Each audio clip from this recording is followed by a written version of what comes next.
BNP চেয়ারপারসনের উপদেষ্টা ও যুক্তরাজ্য বিএনপির সভাপতি এম এ মালিক বলেছেন, যুক্তরাষ্ট্রে এক সাক্ষাৎকারে আওয়ামী লীগের কার্যক্রম নিষিদ্ধ করা এবং শেখ হাসিনাকে নিয়ে প্রধান উপদেষ্টার বক্তব্যটি ছিল কূটনৈতিক। গত ১৫ বছরে আওয়ামী লীগ যা করেছে তা দেশের মানুষ ভুলে যায়নি। এখন মানুষ আর আওয়ামী লীগকে চায় না। বুধবার বিকেলে যুক্তরাজ্য থেকে সিলেটে ফিরে বিমানবন্দরে সাংবাদিকদের সঙ্গে আলাপকারে তিনি কথা বলেন। এম এ মালিক আরও বলেন, আগামী বছরে ফেব্রুয়ারিতে নির্বাচন হবে, এ নিয়ে কোনো সন্দেহ নেই। তারেক রহমান যে কোনো সময় দেশে ফিরবেন, আর তিনি কবে ফিরবেন তা শিগগিরই জানানো হবে।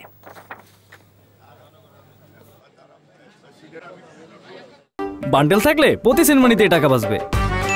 বিকাশ সেনমানি বান্ডেল কিনে জিতুন প্রতি লেনদেনে। ওটা তো ওরা আসলেই জানতে পারবে, তাই না? শোনো, টাকা তো চাইছে, 10,000 টাকার শর্ট আছে, বুঝছো? ধন্যবাদ। কত টাকা শর্ট পড়ছে সেটা বল। 10,000 টাকাই শর্ট আছে। আচ্ছা, সেটা মাথা ছুঁয়ে বলো। মাথা কি হলো? চুপ করে আসছো কেন? ভণ্ডামি, টাউটামি, জায়গা পাও না তুমি? তুমি কি জীবনে ভালো হবে না?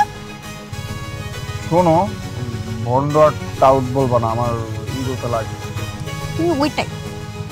ঠিক আছে, ভণ্ডামি টাউটামি মানুষ করে, কিন্তু গার্লফ্রেন্ডের সাথেও কোনো কথা? দেখো মিমি, আমি আগের থেকে অনেক লক্ষ্য হয়ে গেছি, ভালো হয়ে গেছি। পুরোপুরি হইতে পারি নাই, অর্ধেক ভালো তো হয়েছে, 50% ভালো হয়ে গেছে। আগে যদি হইতো আমি তোমার থেকে 20,000 টাকা চাইতাম। চুপ।